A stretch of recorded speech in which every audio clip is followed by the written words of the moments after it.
Just woken up from my beauty sleep. Oh no, it hasn't worked again. I'm still ugly. Hello and welcome to the show, Yes. Colourful Conversations with Mark and Pete. Yes, this is the show dedicated to religion, politics and business. Well, big question here, as I see Clergyman Pete arise for the day. Who indeed is the ugliest of them all?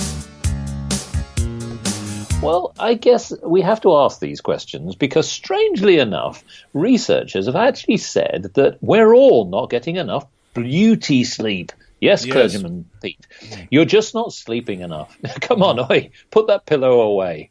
Now, the fact of the matter is that researchers have said that, in fact, this is exacerbating the problem that many of us are starting to look more ugly than is needed.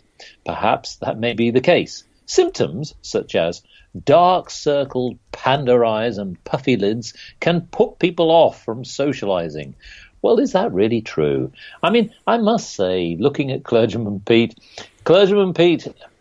let me ask you this question. Why is it you're just not getting enough sleep? Well, it's the worry at the state of the world. I just ponder over it, and no, that's not true. Well, it isn't true that I always miss out on sleep, but I do often not get quite enough sleep, and the reason is that I want to get up early and get things done before the busyness of the day. But what effect is this having on your look? Yes, well, now the thing is that I think with many people this would result in well, I think it does in me result in, as you say, sort of you get dark rings around the eyes and a puffiness of the eyelids and a general unattractive appearance. Fortunately, I'm in the fortunate situation that I already look like that, so it doesn't really make that much difference. So I think it can be an advantage, though I would have thought in different situations to be ugly. I mean, to be attractive gets you ahead in some situations, but to be physically unattractive can make you attractive in other ways because it forces people to assess your inner worth, and also it puts them at a feeling of advantage, such that they may want to be kind to you. This is often the case if you allow people to have a feeling of self-confidence. They are then free to be magnanimous to you. So in certain situations, it can be very helpful to be ugly. It's not always important to be physically attractive. Although I would exactly. Although I do think that you do need to take that into account. You know, businessman Mark, I think you need to take that into account. I mean, I think I'm making notes. I mean, maybe a bag over your head would do it. I mean, I just think I'll remove it. It's a question of being kind to those around you. Yes. Well, it is said that I do believe we both have faces for radio, don't we? Yeah. The perfect. Well, people do sometimes ask, why is there only an audio version to this show? Yeah, well, there's a very good reason there. Well, let me get to the seriousness of this, because in actual fact, many people believe that it actually sort of not having enough sleep not only makes you physically look bad, but also can make you ugly in behavior. Yes. So, with the idea is that don't make him angry, he'll get ugly. Well, the fact of the matter is, too late. It is true. Yes. Because basically, if you're sort of, short-tempered because you're not feeling at ease with yourself, you're going to feel at ease with others. Yes. Now, of course, the other thing as well, which I do want to raise here, is the important point that we do seem to put an awful lot of emphasis on vanity. Now, we know that where people have been criticised for putting too many catwalk models on magazines and airbrushing out all the imperfections. And that's really had a social impact, particularly on people who see that if they can't aspire to look in the way that certain women or even men do, that they're not good enough, that they might be deemed to be ugly. So, in my opinion, that does raise some rather important points. Now, I've got a little poem here that probably gets to the real key to this problem, which is called "Who's the Ugliest of Them All?" Mirror, mirror on the wall, who's the ugliest of them all? Is it me, or is it you, that makes an unpleasant point of view? You see fate and evolution, I see hate and retribution. You look east and I look west, yet who can tell which is best? We spend much time on our vanity, forgetting faith and Christianity. What in life is real beauty? Our quest for success or spiritual duty? Mirror, mirror, tell me the truth. The image shows a fading youth. Why does time take its toll upon my sad and mortal soul? Mortal, mortal, listen clear. The news I bring is framed with fear. Look again and review your past and reflect upon why you asked. Now you see it, now you don't. Perhaps you will, or perhaps you won't. Whether wise or with foolish grin, in God's eyes we're all just as ugly as sin. So the point being here is that in actual fact we're all sinners, and there's an ugliness that lies deep within. It's not just about on the surface. The fact is that we do seem to place an awful lot of onus onto our appearance, on our clothes and our hair, and just generally the paraphernalia that we try to sort of make ourselves seem something that perhaps we're not. I would like to ask you, Clergyman Pete, guidance here in terms of why we sort of built up a society where perhaps ugliness on the physical side, it seems to be in some ways more important to others than what's actually happening from within. Yes. Now, gentle listener, when Businessman Mark says guidance there, that's not because he thinks I'm exceptionally wise, although maybe that's true as well. He's thinking, well, maybe there's something from the Bible that Peter could point to. That's absolutely right. One of the fundamental themes of the Bible is summed up by this phrase, taken from a verse in Scripture: God looks on the heart. That is the inner person. Taking one example from the Old Testament, when the first king of Israel, Saul, was appointed, it was noted that he was tall and handsome and a good warrior. He was physically capable. And yet he took too much on himself. He was too arrogant and overstepped the mark and tried to prophesy without permission. He was saying that he was speaking for God when he wasn't. He was in every way physically seemed like a great person and the right person to be king. But when the prophet Samuel asked God about it, he said this: "Don't look on his outward appearance or on the height of his stature, because I have rejected him." This is 1 Samuel 16 verse 7. "For the Lord sees not as man sees. Man looks on the outward appearance, but the Lord looks on the heart." And that has become part of Western culture, because of course Western culture grew up, yes, on the wisdom of the ancient Greeks, but most profoundly on the wisdom found in the Bible. And this idea that beauty is only skin deep is carried over to the other side. Ugliness is only skin deep. We must look on the heart, and yet too often we don't. Let's say politics. Let's look at American presidents. You can't elect an American president who doesn't have any hair. This is what it seems to be the case. There you go. You've got to have good hair. And, we noted in our prediction, the prediction that Mark gave in early 2016, that Donald Trump would win. I mean, part of that calculation has to be that he has to have one of the most wonderful hairstyles that it's possible to imagine. It's well constructed. Yes, indeed. I'll give him that. Yeah, I know he's done very well in construction in his business life, but he's constructed a fine coiffure. What I'm saying is, we do end up we can't help but look at the appearance. The appearance of someone, however, there's something we can do about it. That is what we see, by its very nature. So God is able to look at the heart. We strive to do the same, but in the end, our natural reaction is to respond to the appearance of people. I mean, you can be reminded. I was immediately reminded when we were looking at doing this episode about ugliness, of the story of Dorian Gray, written by Oscar Wilde. Now, this story, if for those of you who don't know it, which I guess it's few in number because it's quite a well-known story, but Dorian Gray, the picture of Dorian Gray's story is one in which there's a man who has a painting of himself, and the painting takes on the effects of his sin and is basically his ugly nature. But the person himself remains absolutely beautiful, handsome throughout his life. The picture gets worse and worse and more hideous, and he stores it up away in his attic where no one can see it. And that picture, the picture, is what God can see, but we don't see it in each other. However, in time, it's been said, a wise man once said, that's me knowing who said it, so that's my general phrase. A wise man once said that by, I forget the age now, by 60, say, we have the age, we have the face that we deserve. By when we're old, we have the face.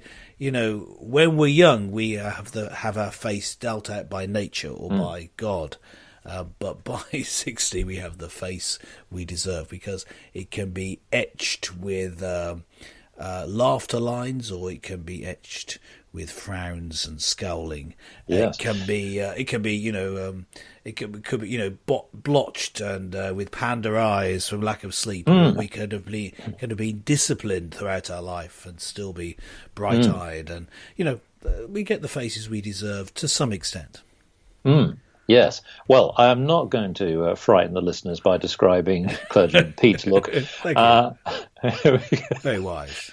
Otherwise, it might put people off. However, going back to the research, there's quite some interesting points that Dr. Gail Brewer, a psychologist of the University of Liverpool, you may be familiar with that, Clergyman Pete, and the British Psychological Society, said, judgment of attractiveness is often unconscious, but we all do it. And we are able to pick up on even small clues as to whether somebody looks tired or unhealthy. So we're actually very subtly starting to sort of judge someone automatically, not just on whether we find them stereotypically attractive, but also about their health. Yeah. Now, this is quite important as well, because it actually opens up to a key finding here, because some people may look at someone, and if they look more grey and ashened when they perhaps look like quite pink and or certainly full of life anyway, and if they don't, then it does have an indication that maybe if you're not looking as attractive as you once did, it might be an indication that you're not feeling very well, or that you're not very well, and maybe you need to seek help. So being ugly, perhaps if you turn ugly for some reason, there could be a very good reason. You could not be getting enough sleep, or maybe you've got something else. And often what the advice is said from the research is you should take up these hints, that if you are starting to notice some major changes and dramatic changes in your look, act upon them quickly, because it says it is a good reminder that something is going wrong in your life.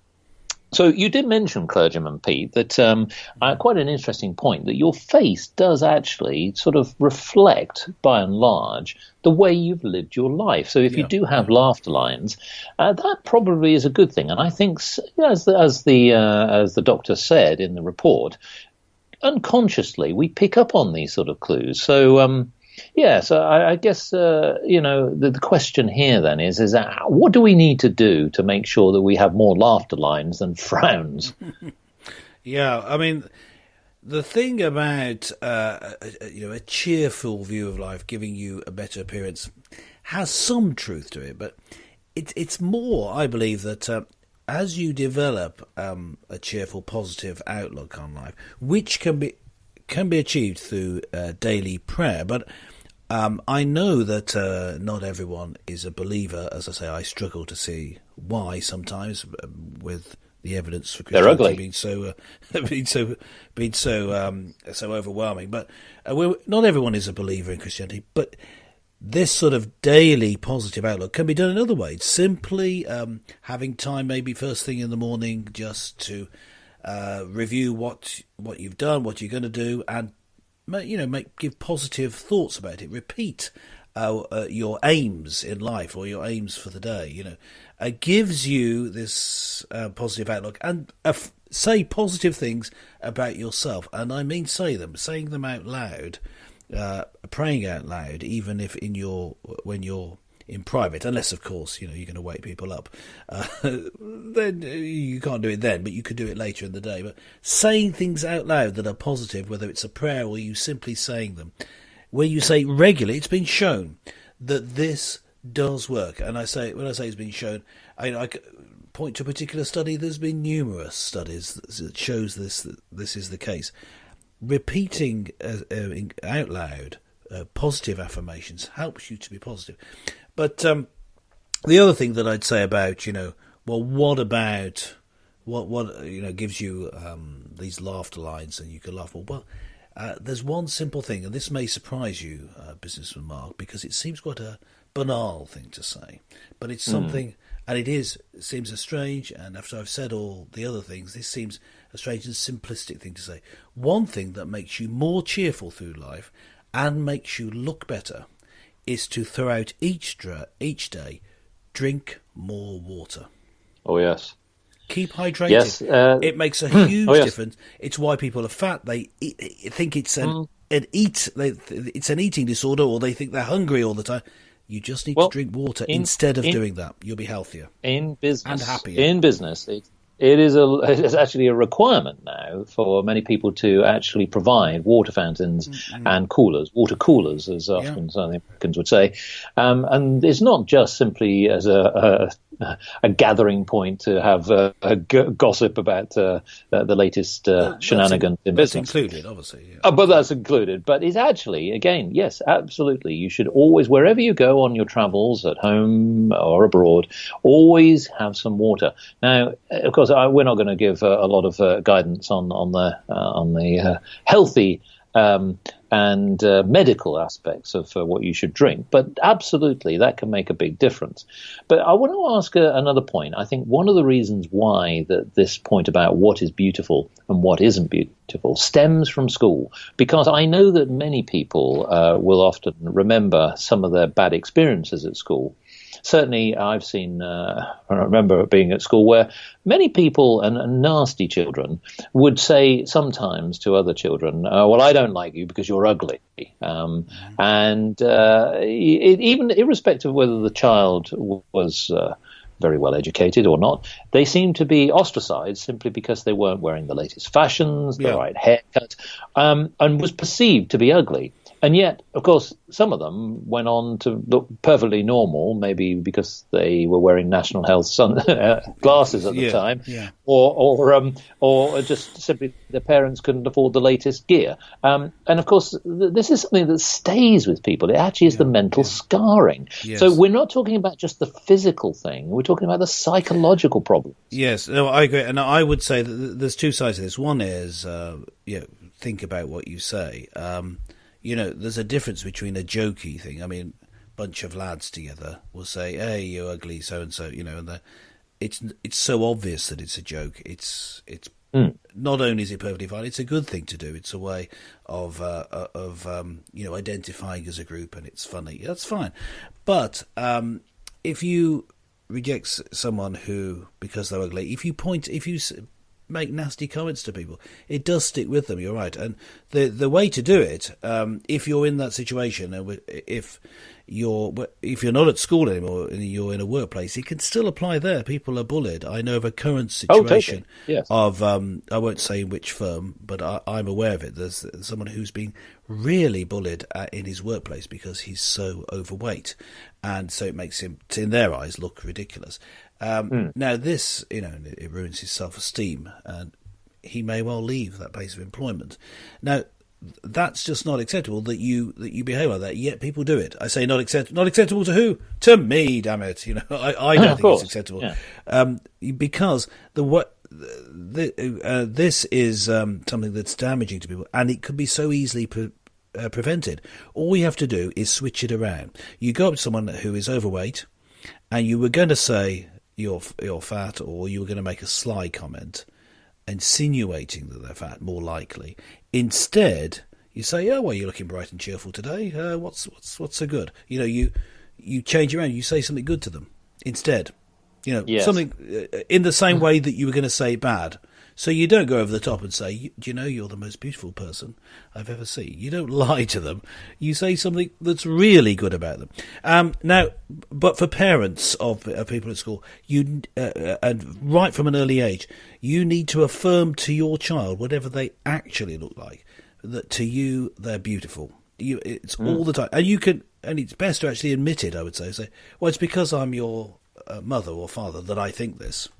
That doesn't matter. Yeah. It doesn't matter. That's better to a child. Oh, it's because my parents love me that they think I'm beautiful. That's even better.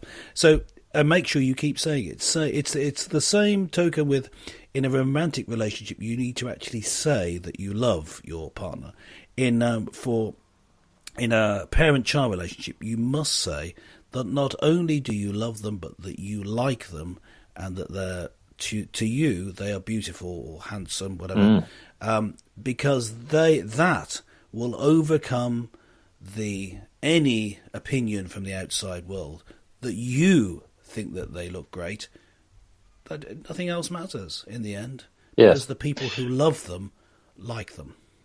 Well, indeed. Well, we said at the start of the show, who's the ugliest of them all? Well, listeners, let's all take a look in the mirror, because we're all ugly as sin, because we are sinners. And I'm sure if we look back over our lives, we've probably all been guilty of criticizing people for their appearance.